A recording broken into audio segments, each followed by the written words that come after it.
Quando você vai a uma igreja e de repente alguém pega o microfone para orar e você começa a ouvir a oração a fim de dizer amém no final da oração, concordando com essa oração, e essa pessoa de repente começa a orar assim: Senhor, tira toda a fofoca em nome de Jesus. Você vai ter a ideia de que essa igreja tem muito fofoqueiro. Nossa boca, nosso jeito de ser, nós falamos mais do que imaginamos. Quando Paulo escreve essa carta, dá para fazer uma leitura de como está Timóteo. Quero ler com vocês o capítulo 1 e observar alguns detalhes. A partir do verso 3, dou graças a Deus, a quem desde os meus antepassados sirvo com consciência pura, porque sem cessar me lembro de ti nas minhas orações, noite e dia.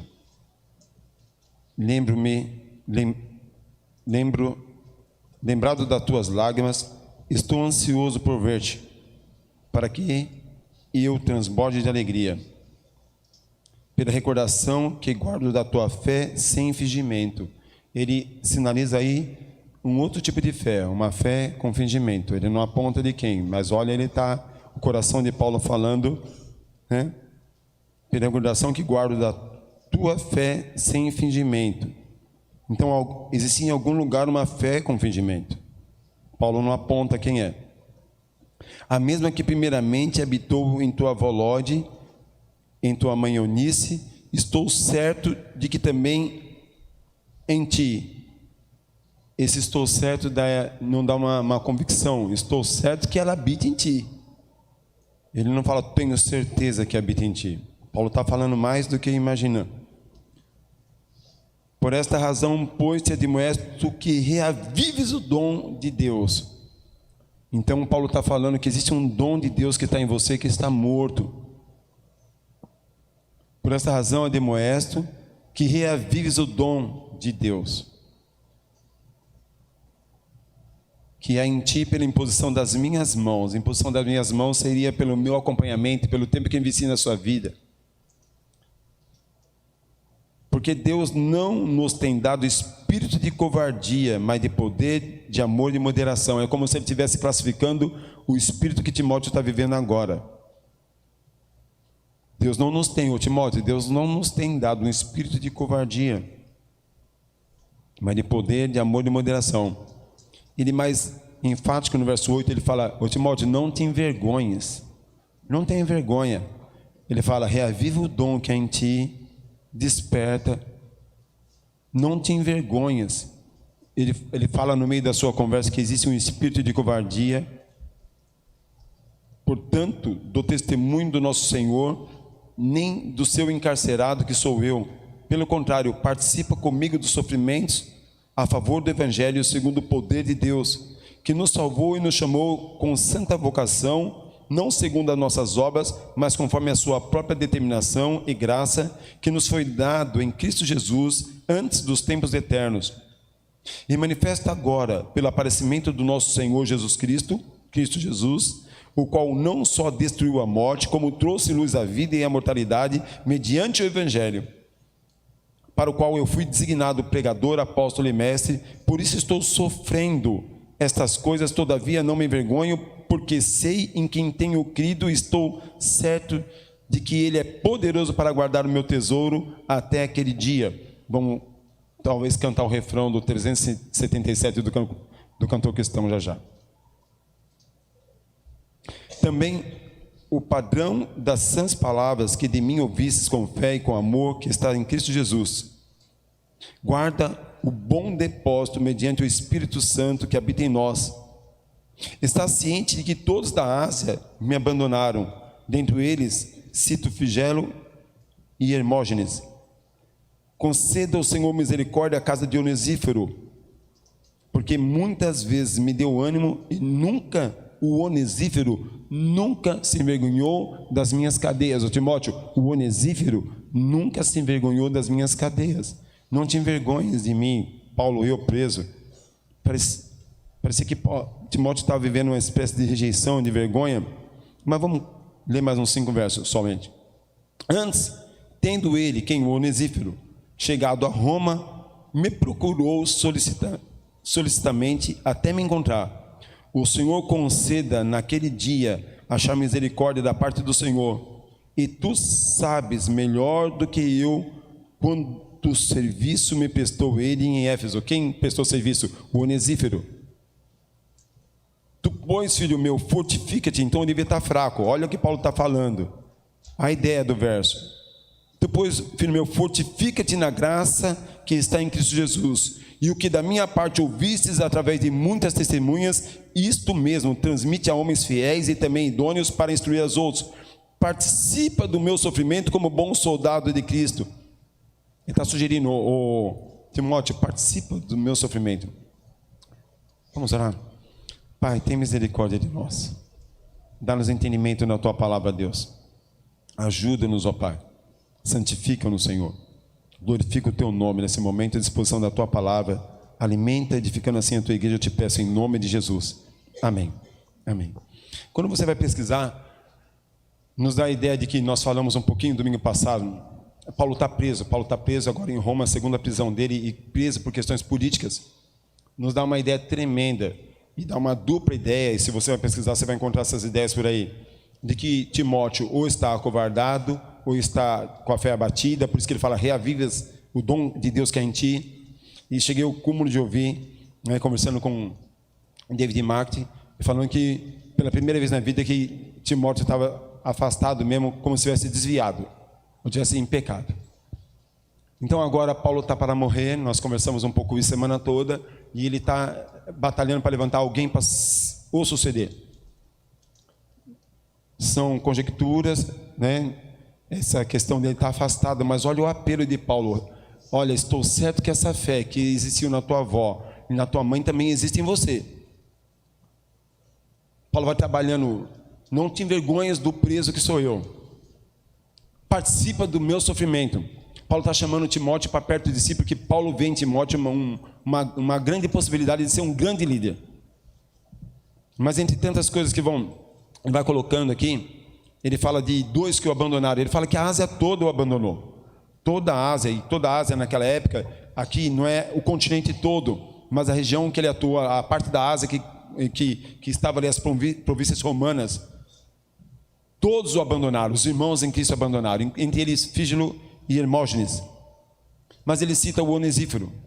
O Onesífero é uma coisa fantástica, e se você lançar luz, verso 16, 17 e o 18, por muitas vezes pessoas esbarraram nesses versos e falando da possibilidade de você orar pelos mortos, porque o Onesífero provavelmente morreu, porque o Onesífero talvez tenha sido sacrificado, porque visitou por algumas vezes Paulo na cadeia. Imagina que, vamos pegar um caso recente, aquele rapaz que esfaqueou o nosso atual presidente Bolsonaro. Então, alguém que não fora revelado começou a pagar altos advogados para fazer a defesa do rapaz que foi preso. Mas o advogado tinha um voto de sigilo, e ele não podia falar quem estava patrocinando a defesa, ou quem está patrocinando ainda a defesa do camarada que esfaqueou o Bolsonaro quando ainda era candidato. Tem alguém custeando, mas o Ministério Público Federal sabe, porque o dinheiro vem de algum lugar, dá para rastrear. Mas existe um voto, o Ministério Público Federal sabe de muitas coisas, que o Lula fez, que a Dilma fez, que o Temer fez, mas eles têm a hora certa de revelar cada coisa. Mas imagina que esse camarada, que eu não sei o nome, ele esteja envolvido com outras pessoas, e pessoas que forem visitar vão ser também relacionados como suspeito, ou como partícipe de uma organização criminosa. Era isso mesmo que aconteceu. É possível que o Onesífero, por visitar algumas vezes Paulo, tenha sido morto. Nós vamos reler o verso 16, 17 e 18. Conceda o Senhor misericórdia à casa de Onesífero. Por que não a Onesífero? Porque ele já está morto.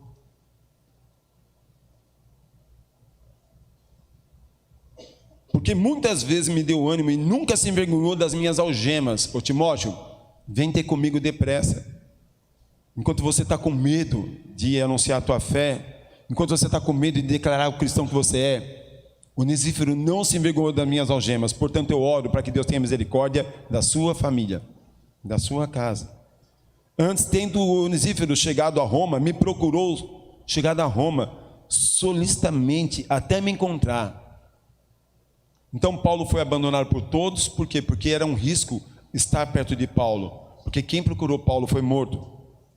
O Senhor lhe conceda naquele dia, está orando por um morto. Então vem aí o questionamento: não existe oração pelos mortos, mas dá a subliminar ideia: o Senhor conceda naquele dia achar misericórdia da parte do Senhor, e tu sabes melhor do que eu quanto serviço me prestou ele em Éfeso. Então ele pega um exemplo, um apontamento para mostrar para Timóteo: Timóteo, não se envergonha, não tenha medo, participa do meu sofrimento, renova a fé que é em ti. O que foi que abalou a fé de Timóteo? O que foi que abalou a tua fé? Em que momento a tua fé foi questionada e abalou? Eu me lembro a minha prepotência. A gente tem que crescer, eu espero crescer muito na fé. Eu me lembro quantas vezes eu há uns 15 anos atrás, eu falava: não entendo. Aquele cântico maravilhoso que todo mundo gosta, né? Quero voltar ao início de tudo, encontrar-me contigo, Senhor. Lembra do coro? Quero voltar ao primeiro amor, ao primeiro amor, eu quero voltar. Nós temos uma tendência de avaliar as pessoas por nós. Vigília sem parar, e à noite a cabeça rodava, eu não conseguia ler, meditar nem orar. Porque nós fomos dormir quase umas 4 horas, depois levantamos às 8 para continuar em toda a demanda do dia a dia. Então à noite, a mente tão cansada me dava ideia. Eu falava para todo mundo, eu falava para o Claudinho: Claudinho vai descansar. Eu falava para a Lília vai descansar. Eu falava para o Sérgio vai descansar. Mas porque eu estava cansado. Talvez eles também estivessem, mas eu estava tão cansado, parecia que estava todo mundo tão cansado. Nós temos a mania de avaliar as pessoas por nós mesmos. Então, quantas vezes na minha prepotência eu ficava questionando: que história é essa de primeiro amor? Só existe um amor. Porque a vontade de chorar aos pés de Cristo, de ganhar alma para Jesus, de comer a palavra, de adorar, de chorar, de clamar, de pular, de saltar, era tão grande dia a dia, que não tinha mudado. Então de repente eu avaliava: que história é essa de primeiro amor? Só existe um amor, não existe o primeiro, o segundo, o terceiro. Mas depois eu vim entender que algumas pessoas esfriam, e Timóteo esfriou. O que levou você a esfriar? O que levou, o que aconteceu na tua vida, que você queria ganhar almas para Jesus, queria pregar o Evangelho? Cristo era primeiro lugar na sua vida, e de repente ele passou para ser o terceiro ou quarto, sem que você percebesse. Mas aqui nós vamos observar o que está acontecendo aqui, e vamos tentar entender que Timóteo está abalado, com a sua fé abalada, por conta de toda a situação de opressão. Imagina só, como que ele vai atrás de Paulo? Todos abandonaram Paulo, porque agora chegar perto de Paulo seria uma grande ameaça. Mas eu não quero voltar a falar o que nós comentamos semana passada, mas deixa eu tentar dar uma adiantadinha aqui. Eu falei para os irmãos do cântico 377 do cantor cristão. Olha lá: por isso estou sofrendo, o versículo de número 12: e por isso estou sofrendo essas coisas, todavia não me envergonho, porque sei em que tenho crido, estou certo de que é poderoso para guardar o meu depósito até aquele dia. Os irmãos conhecem esse cântico, só o coro daquele cântico. Pois eu sei quem tenho crido, estou bem certo que é poderoso para guardar o meu tesouro até o dia final. Nós falamos isso na nossa jornada cristã o tempo todo, pregamos sobre isso, estudamos sobre isso e nunca percebemos alguns fatos. Paulo aqui está trabalhando para que Timóteo volte a lembrar o voto que ele fez. A palavra aqui no versículo 12 é diateque. A palavra grega do tesouro, diateque. E uma coisa fantástica, eu citei pela manhã que falaria uma historinha à noite, para que nós pudéssemos entender um pouquinho mais sobre essa aliança, esse depósito, esse pequeno depósito. Paulo agora quer resgatar o depósito que Deus fez em Timóteo. Então o diateque tem duas ordens, essa palavra depois tem duas interpretações. Quando Paulo está falando para Timóteo justamente o seguinte: ô Timóteo, presta atenção, eu sei em quem tenho crido, a minha hora já chegou, eu estou no corredor da morte, eu investi o meu tesouro no altar do Senhor, e se eu morrer ou se eu viver, Deus é Deus. É isso que Paulo está falando. Presta atenção como é que é o investir ou depositar o seu tesouro. Essa palavra, essa origem dessa palavra diateque. Há uma famosa história grega que relata quão sagrada era a questão de confiança, de nome. Antigamente nós tínhamos um nome. Até que na época de cheque, né? Porque agora todo mundo cartão. O que tinha de escândalo de crente passando cheque sem fundo? Porque talvez uns 40, 50 anos atrás, ser crente era sinal de crédito. Depois, talvez há uns 20 anos atrás, ser crente é sinal de não ter crédito. Fazia-se a ficha para financiar um carro, mas quando via lá qual o trabalho dele, é pastor evangélico. Não abre crédito para esse camarada. Porque a vergonha é tão grande. Antigamente, quando eu era criança, nós comprávamos na caderneta, você lembra? Nós comprávamos na caderneta. Pagava uma vez só no mês. Quando a gente ia comprar na venda do Seu José, não tinha extra, não tinha atacadão, não tinha... Sabe, você ia comprar na venda do Seu José, você comprava a compra para o mês todo, o Seu José dava uma marmelada para nós de prêmio. A gente ganhava uma marmelada, uma goiabada, porque fizemos uma compra na venda do Seu José. Cadê o nome do cristão? Antigamente o nome era tão forte, a moral era tão forte, minha mãe me ensinou isso. Se você está devendo, você não come, você não bebe, você não dorme, até acertar teu nome. Isso minha mãe me ensinou bem claro. Eu vi minha mãe envelhecendo, olhando uma conta de luz. Ela não tinha com que pagar aquela conta. E eu vi os cabelos surgindo na minha frente, cabelo branco. As rugas surgindo, porque consumia minha mãe, está devendo uma conta de água ou uma conta de luz. E eu cresci aprendendo, vendo isso. Essa história, uma história grega, dizia que os espartanos eram muito famosos pela questão da honra e da honestidade. E um certo homem da cidade de Mileto, não tem o nome dele, ele foi até Glauco de Esparta. Ele confiou a ele uma grande quantia do seu dinheiro, do seu tesouro. Em quem você tem crido, em quem você tem depositado, de até que é crer, depositar, fazer o meu depósito. Ele confiou a Glauco, um espartano, uma grande quantidade de dinheiro. E pegou um selo que comprovava o depósito para ser utilizado. É essa palavra que Paulo está usando aqui. Essa é a ideia da palavra de até aqui que Paulo está usando. Pegou um selo para ser utilizado na hora do resgate. Passaram os anos, morreu o homem de Mileto. E os filhos foram até o Glauco e mostraram o selo que se identificavam como herdeiros, né? E pediram que devolvesse o dinheiro depositado. Mas o Glauco, o que fez? Cresceu o olho. Glauco disse que não lembrava jamais de ter recebido algum tipo de dinheiro. Os filhos de Mileto foram embora, entristecido, decepcionado e roubado, né? E aquilo incomodou um pouco Glauco. E Glauco, ele foi procurar um oráculo. O nome dele era Delfos, para ver o que devia fazer. E o que devia admitir tê-lo recebido, ou se, como a lei grega lhe permitia fazê-lo, jurar. A lei grega permitia isso. Jurar que não sabia de nada a respeito daquele dinheiro. E os gregos aceitavam esse tipo de juramento. Aí olha o que o oráculo falou. O oráculo respondeu: no presente momento seria melhor, ó Glauco, fazer o que deseja, jurar para prevalecer e aproveitar o dinheiro que não é teu.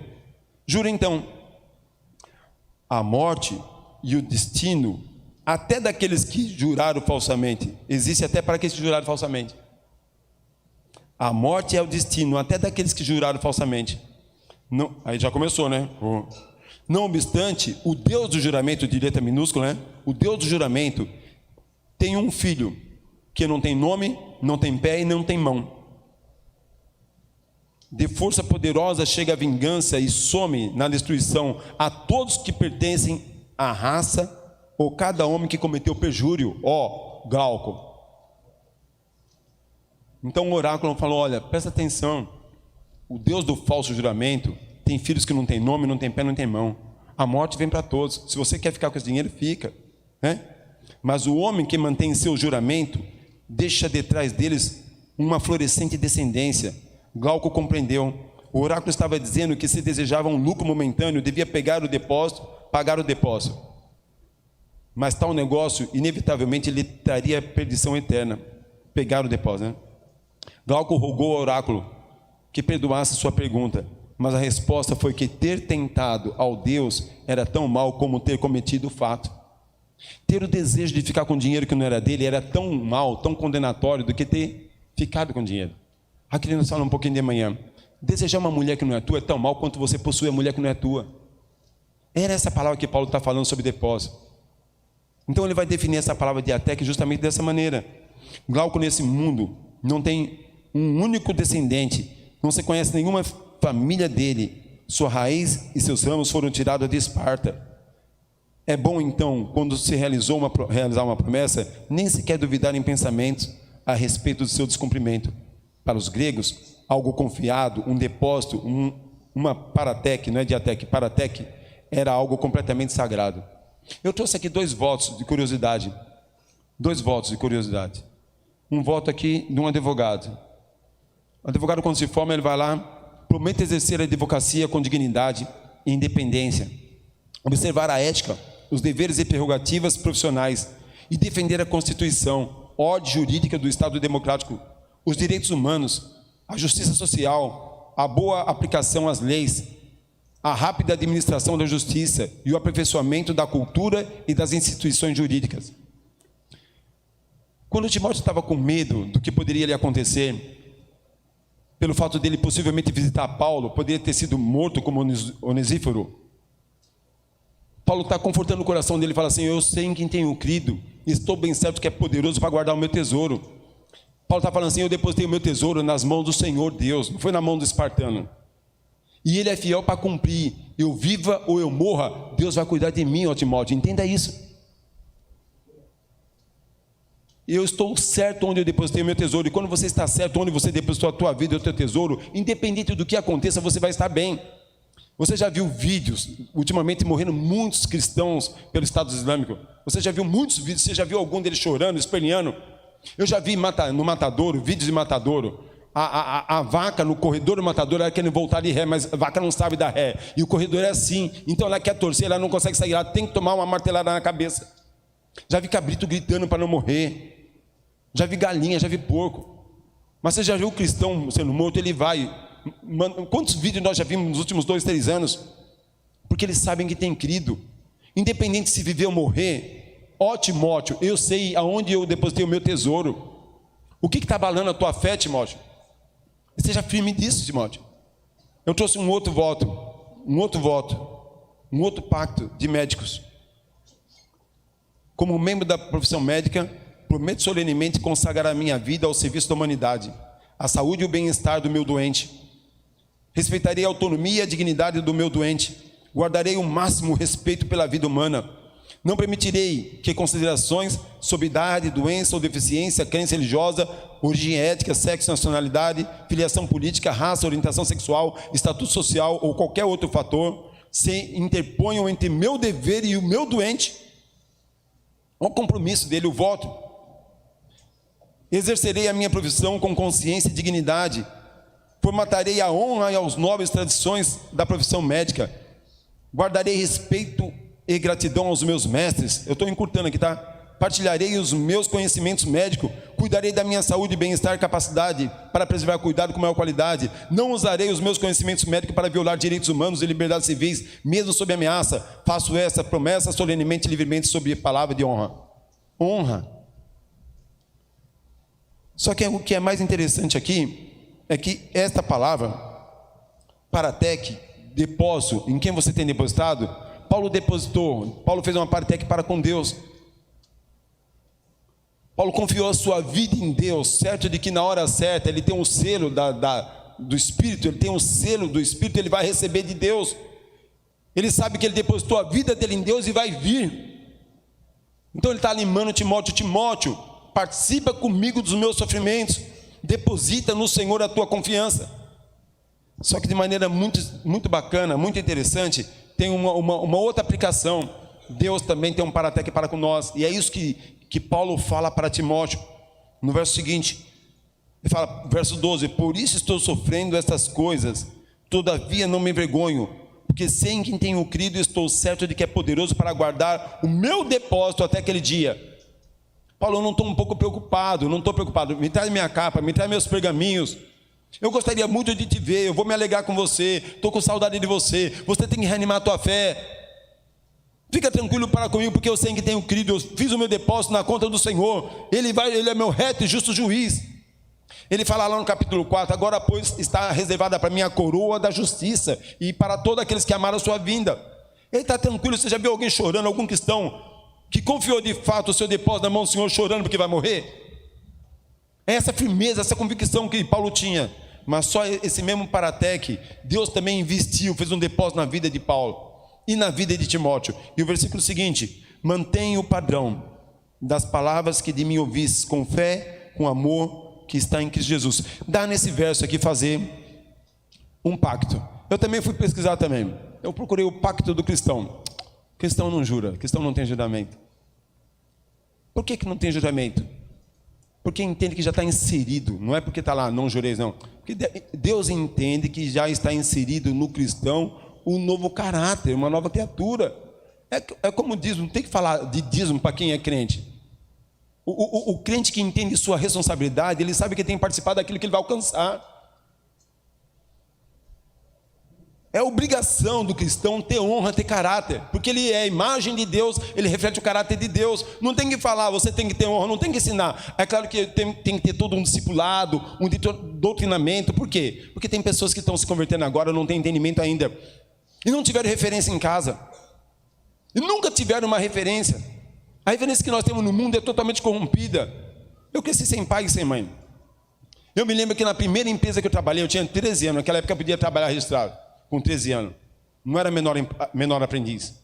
Eu trabalhava muito, eu trabalhava 13, 15, 16 horas por dia, com 13 anos, numa vidaria, fazendo aquário, trabalhando com vidro mole, numa vidaria. Eu me lembro que aquela empresa tinha 100 homens, não tinha uma mulher, mulher era só no departamento pessoal, na produção era só homens. E aquele pessoal, sem preconceito algum, a maioria do Nordeste, deixando a família lá, as esposas lá, passar o mês inteiro sonhando em receber o pagamento dia 10 para sair com prostitutas. E eles investiram na minha vida o tempo todo para que eu também saísse com prostitutas, ali no Brás. Era uma zona conhecida como 69. O mês inteiro, vamos Piolim. Piolim era eu, viu? Vamos Piolim. Vamos Piolim. A única referência que eu tinha era essa. E por alguma razão, Deus poupou a minha mente. Hoje eu entendo, para estar aqui hoje falando para vocês. Por alguma razão, era o mês inteiro, os demônios falando, vamos, vamos. E quando era na véspera, no dia 9, surgiam pessoas que não eram cristãs. Me lembro o Hélio era um senhor casado. O Hélio chegou para mim e falou: Piolim, você não é disso, não vai. E o mês inteiro o pessoal fomentando eu sair com prostituta, uma pessoa falando não vai, eu não ia. As drogas que vinham, maconha, outras drogas para cheirar. Por alguma razão Deus poupou, você pode até conhecer, mas você não vai embarcar nessa. As influências, como que é a tua vida? Essas são as influências. Então muitas vezes nós precisamos ser doutrinados e discipulados, porque você chega cheio de carrapato, e você é uma ovelha, você tem que ser limpo, você tem que ser limpo, você tem que ser cuidado, o pastor tem que cuidar da ovelha, começar a tirar os carrapatos, tudo aquilo que fere a imagem de Deus. Porque quando você está com a prostituta, quando você está com a droga, com mentira ou com inveja, você não é a imagem de Deus, você está corrompendo a imagem de Deus, você está profanando a imagem de Deus. Dá para entender? E Deus também fez um depósito em você. E esse verso 13 daria, eu procurei, não encontrei, porque não existe mesmo. Não existe, porque Deus entende que você tem que ser assim, não tem que te ensinar. Se você é nascido de novo, você tem um caráter de Deus, você não negocia com o mundo. Nós falamos um pouquinho sobre isso nessa manhã. Quando você tem o Espírito de Deus, você não negocia com o mundo, ou você é de Deus, ou você é das trevas. Então no versículo seguinte, poderíamos formular um pacto cristão. É o que Paulo vai falar para Timóteo. Paulo vai falar para Timóteo, o depósito que Deus fez em você é esse, no versículo 13. E são 3 coisas que eu quero compartilhar com os irmãos, de maneira breve. A primeira coisa aí no versículo 13, cuida da sã doutrina. O que o cristão tem que fazer? Cuidar da sã doutrina. Nunca deve fraquejar na sã doutrina. Irmãos, a igreja muda, a igreja evolui. As roupas mudam, mas a sensualidade nunca deve aparecer. Porque a Bíblia não fala se a mulher tem que usar saia ou calça. A Bíblia fala que as mulheres têm que se vestir decentemente. A igreja evolui. As músicas mudam. Vez ou outra estamos resgatando os louvores aqui antigos. Louvores antigos falavam de céu, de inferno e de salvação. Os louvores de hoje falam de adoração, de aliança, de prosperidade. As músicas mudam, os ritmos mudam, mas nunca pode mudar a sã doutrina. Pecado é pecado, mundo é mundo e Deus é Deus. Não pode mudar, Jesus é Senhor. Cuida da sã doutrina. Se tivesse que fazer um pacto, prometo viver para cumprir a sã doutrina, prometo viver para pregar a sã doutrina, prometo para fazer conhecida em toda a terra a sã doutrina. Dá para entender? Então Paulo vai falar para Timóteo que Deus fez um Paratec para com ele. Deus investiu, fez um depósito nele. Cuida, nunca mude, nunca fale, nunca afete essa doutrina. Conserva o modelo das sãs palavras. Isso tem que estar inserido em nós, não tem como negociar. Não tem como negociar sobre família, sobre casamento, sobre educação, sobre respeito, sobre fidelidade, a sã doutrina, sobre santidade. Não tem como fazer aliança com o mundo, não tem como mudar a palavra de Deus. Pode mudar ritmo, estratégia, liturgia. Olha que liturgia é maravilhosa. Tivemos um brinquedo para as crianças hoje, almoço para a igreja hoje. Que mal nisso? Não há mal nenhum, mas a palavra não pode ser mudada. Cuida da sã doutrina. Outra coisa aqui Paulo vai falar nesse mesmo verso: conserva o modelo das sãs palavras que de mim ouvis na fé. Nunca deve fraquejar na fé. E a palavra fé aí é muito fantástica. Dá duas ideias: a ideia de fidelidade e lealdade. Como é gostoso, irmãos, é uma coisa tão extraordinária. Como nós precisamos ter autoridade. Assim como um psicanalista, todo psicanalista deve ser psicanalizado, todo líder tem que estar debaixo de autoridade. Eu ainda mantenho um ótimo relacionamento, e um relacionamento de submissão e amor e respeito com meus pastores. Meu primeiro pastor que influenciou minha vida, o pastor Zezinho, está lá em Rio Preto. Falo com ele, acompanho a vida dele, sei dele, dos filhos dele, oro para ele, com ele. Pastor Ari, há 15 dias atrás, eu subi lá, um telefonema que ele me deu, eu não entendi, e falei para minha esposa: amor, essas coisas tem que ser face a face. Subi, sentei com ele: pastor, eu não entendi o seu telefonema. Eu não entendi o seu telefonema. Aí foi muito fantástico, ele falou: não, foi uma confusão que houve aqui. Aí nós oramos gostoso, eu falei: pastor, você tem que entender uma coisa, eu te amo. Eu não estou subindo mais quarta-feira porque estou com um pequeno grupo na quarta, ou na quinta ou na sexta. Mas pastor, o único telefonema, se você precisar de mim, eu estou aqui, porque você é o meu pastor. Ele me abraçou, ele falou assim para mim, 78 anos, falou assim: Carlos, pena que a vida é tão curta. E nós oramos gostoso. Com que autoridade eu tenho se eu não estiver debaixo de autoridade? Prestar conta para a nossa liderança. Eu acho inacreditável pessoas que querem liderar, mas não estão debaixo de autoridade. Está quebrada. Fé, essa fé nesse pacto, nesse Paratec aí que Deus investiu em Paulo, e Paulo, através de Paulo, Deus investiu em Timóteo. Conserva o modelo das suas palavras que de mim que ouviste, a fé. A fé envolve fidelidade e lealdade. Com que autoridade você tem na vida se você não é fiel, se você não é leal à sua família, ao seu marido, à sua esposa, aos seus filhos, à sua casa, aos seus funcionários, ao seu patrão?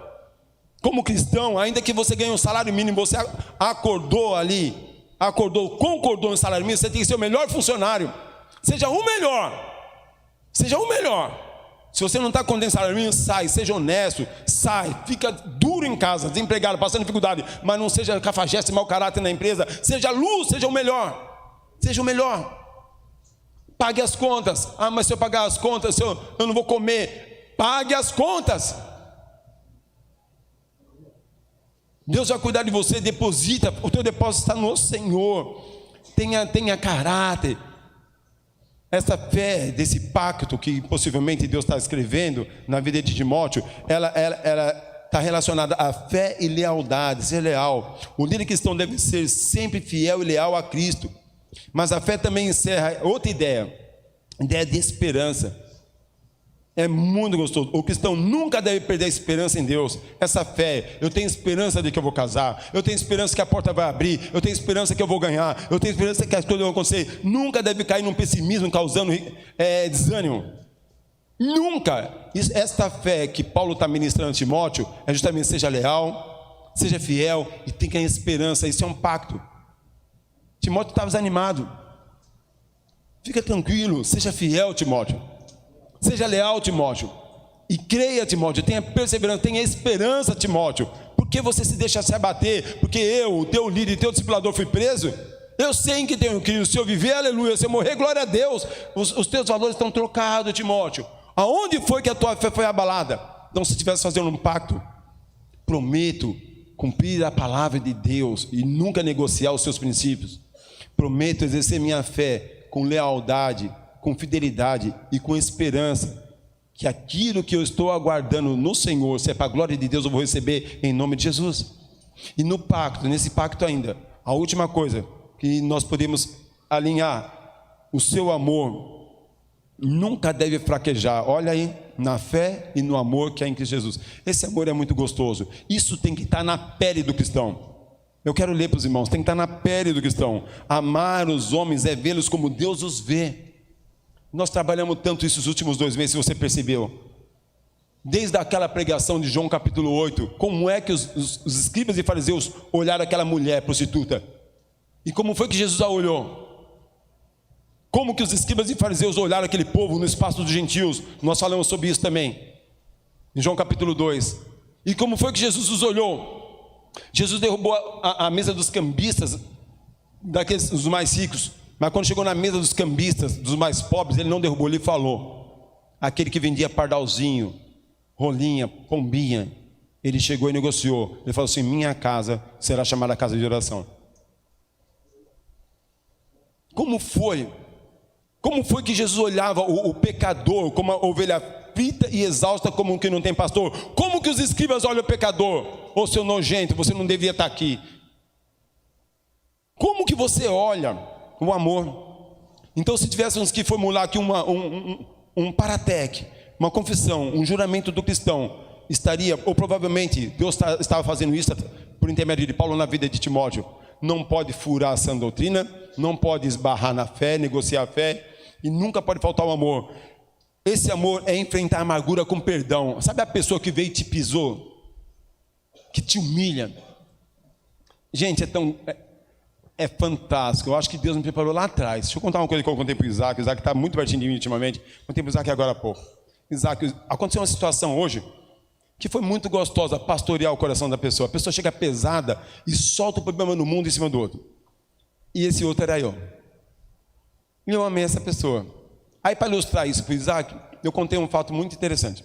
Estavam sentados ali, por volta ali, eu e o pastor Wesley. E era o ensaio do coral. E naquela época eu acompanhava todos os ensaios, tinha mais tempo. E de repente eu cutuquei o Wesley assim, eu falei uma coisa, falei, Wesley, está faltando alguma coisa aí. Está faltando uma frase de ligação, porque era a peça da Jéssica, a Jéssica era a Monique era a cena, acontecia num bar, e ela tinha que contar a peça de Natal. Só que a peça era contextualizada, era um bar, estava todo mundo comendo, salgadinho, sei lá, eu tinha até mesas aqui. E ela ia começar a narrar uma outra época que é a peça de Natal, ia entrar os magos com outro tipo de roupa. Aí faltava aquela frase, faltava uma frase assim: quero falar para vocês sobre a festa de Natal. Se falar isso, dá para linkar a cena com a história. E eu comentei isso: ô Wesley, está faltando uma frase de ligação nisso aí. A Gisele, que tinha montado a peça, falei mais nada. Quando acabou o ensaio, por volta de 15 para meia-noite, uma irmã me pegou ali fora, na frente do banheiro, acabou com meus antepassados, com meus descendentes, com a minha história. Ela jogou tudo no lixo. Ela apontou o dedo no meu nariz assim, e o Wesley estava na rampa comigo, do meu lado. Eu estava acompanhando ele, estava ensinando ele algumas coisas. Você nunca mais fala da minha vida. Lava a tua boca quando você falar de mim. Pensa que eu não vi você falando de mim ali, o pastor Wesley, na hora do ensaio. Você tem que ter temor de Deus. E o Wesley viu tudo. Aí ela desabafou e foi embora. E o Wesley falou: você deixou ela fazer isso com você? E o Wesley sabia que eu não falei dela. Eu falei: Wesley, você não entendeu nada do que aconteceu aqui. É melhor estourar comigo do que enquanto a pessoa sabe, mas precisava desabafar. Alguma coisa está errada na vida dela. O amor da nossa profissão de fé, ela acabou aquele dia. Foi tão maravilhoso. Ela nunca me pediu perdão. Mas eu sei que tenho querido. Eu guardei o meu depósito. Se me humilham, eu estou bem. Se não me humilham, eu estou bem. É esse amor que Deus quer que você tenha. E é tão gostoso porque era para o Wesley. Não era nem com ela nem comigo, era para o Wesley. Entender como é que é uma vida de cristão. Porque ele falou: eu jamais vou deixar acontecer isso. Hoje ele deixa acontecer isso direto. Ele precisa, dá para entender, lá na frente você vai entender, João 15:7. No momento você não está entendendo, mas lá na frente você vai entender. Quantas pessoas pisam você? Esse amor na nossa profissão de fé é assim, ó, enfrentar a amargura com perdão. Quando pessoas vierem amarguradas te pisar, você tem que dar perdão. Esse é o amor que Deus quer que você deposite no trono e Ele quer depositar em você. É enfrentar o ódio com amor. Pessoas que te odeiam, quantas pessoas? Pessoas que não respeitam umas às outras, e você abençoa a vida dela. É isso mesmo. Mesmo que você não fez nada para ela, você vai lá e perdoa, você ama, você se humilha. Porque é esse amor da nossa profissão de fé, é esse amor do nosso juramento. É um amor, é enfrentar a indiferença com paixão. Paixão ardente que não pode ser apagada, nem sufocada. O amor cristão busca insistentemente amar os homens que Deus os ama. É fazer com as pessoas o que Deus fez comigo, com você. É esse amor que Deus espera de Timóteo. Vamos contextualizar para tentar encerrar. Você já viu que para quem dirige um carro na frente de autoescola e a pessoa está amarrando o trânsito? E às vezes você está impaciente? Já tem alguns carros que falam assim, você também passou por isso. Mas tem gente que não tem paciência. Tenha paciência com as pessoas, a mesma paciência que Deus teve com você. Tenha amor com as pessoas, o mesmo amor que Deus teve com você. Aquele dia foi muito legal, tudo que eu falei falei da peça, mas eu acho que ela está tão pesada. E olha, presta atenção, isso acontece todos os dias, não é com o pastor, com você. Acontece com você porque as pessoas, falei isso, é uma frase minha, vou patentear. As pessoas têm a tendência de explodir com aqueles que mais nos amam. O marido explode com a esposa porque a esposa não oferece nenhum tipo de ameaça. Vê se o marido explode com a macumbeira, com a fofoqueira, com a barraqueira. E a mulher explode com o marido, por quê? Porque é aquele que mais ama, é por isso que é natural. E aí você fala assim, porque só explode comigo? Claro, porque na mente da pessoa, você é a pessoa que mais me ama, você me oferece menos ameaça. Está entendendo porque é diferente com você? Você é a válvula de escape. Porque na mente da pessoa, a pessoa entende e reflete esse amor. Entenda isso. Nessa profissão de fé, nesse paratec, nesse depósito, nessa jura. Por isso que Paulo fala assim, ô Timóteo, não se desanima. Eu sei, mas você vai morrer. Não se desanima. Mas você pregou tanto, você amou tanto, você anulou tua vida para acabar desse jeito sozinho. Não, eu sei aonde eu fiz o meu depósito. Eu sei em quem tenho crido, para guardar o meu tesouro até aquele grande dia. A minha vida não está aqui. Se eu viver, glória a Deus. Se eu morrer, aleluia. Entenda isso. Mas você tem que saber outra coisa, Timóteo. Você tem que saber que Deus depositou em você também. E Deus espera que você seja fiel. Tenha honra. Você nunca fale na palavra, nunca negocie a palavra. Você nunca perca a fé, nunca te falte amor. Vamos fechar nossos olhos?